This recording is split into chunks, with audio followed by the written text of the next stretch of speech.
முருகா, நீயா என் உயிரை எடுத்துவிடப் போகிறாய் என்று அவன் ஏளனமாக கேட்டபோது முருகப்பெருமான் சொன்னார், நான் இன்னும் உன்னோடு சண்டை செய்யவில்லை, நீதான விளையாட கூப்பிட்ட, அதனால இப்போ உன்கிட்ட விளையாடிட்டு இருக்கேன்னு சொன்னார்.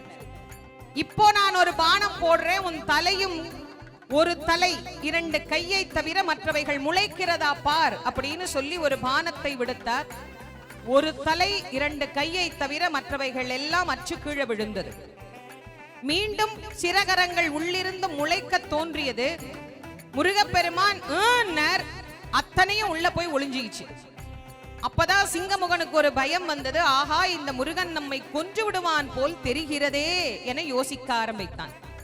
முருகா, நீ வளமையில் எல்லோரும் வைத்திருக்கிற ஆயுதங்களை வைத்து யுத்தம் செய்ய வரவில்லை. புதிதாக வேல் என்கிற ஏதோ ஒரு ஆயுதத்தை வாங்கி கொண்டு வந்திருக்கிறாய். அதுவும் உன் சொந்த வேலும் அல்ல, கடன் வாங்கி வந்த வேல். அந்த வேலை வைத்துக் கொண்டு எங்களை எல்லாம் நீ வேடிக்கை காட்டுகிறாய். வேலின்றி வேறு ஆயுதத்தால் எங்களை கொல்ல முடியுமா என்று சிங்கமுகன் கேட்டபோது முருகப்பெருமான் சொல்றார், சிங்கமுகா, உனக்கு வேல் கிடையாது, உனக்கு குலிசாயுதம் என்று ஒரு ஆயுதம் இருக்கிறது. அந்த ஆயுதம் தான் உனக்கு. ஏனெனில் அது ஞானம் இல்லாதவர்களுக்குத்தான் வேல். உனக்கு ஞானம் உண்டு, ஆனால் அது இப்போது மறைந்திருக்கிறது. அந்த மறைந்ததை நான் குலிசாயுதத்தினால் நீக்கி காட்டுகிறேன் என்று சொல்லி சிங்கமுகனுக்கு குலிசாயுதத்தை விடுத்து அவனுடைய கண்மத்தை அழித்து காட்டினார் முருகப்பெருமான். நமக்கும் மனசுக்குள்ள எத்தனை ஆசை, சின்ன சின்ன ஆசையில ஆரம்பிச்சு கோடி கோடி கோடி கோடி ஆசைகள் வச்சிருக்கிறோம். அந்த ஆசைகளே நம்முடைய பிறவிக்கு காரணம். பிறவி நீங்க வேண்டும் என்று சொன்னால் இந்த செந்திலம்பதிக்குத்தான் வர வேண்டும். இதோ கண்மத்தை அழிக்க முருகப்பெருமான் தனது ஆயுதத்தோடு புறப்பட்டு விட்டார்.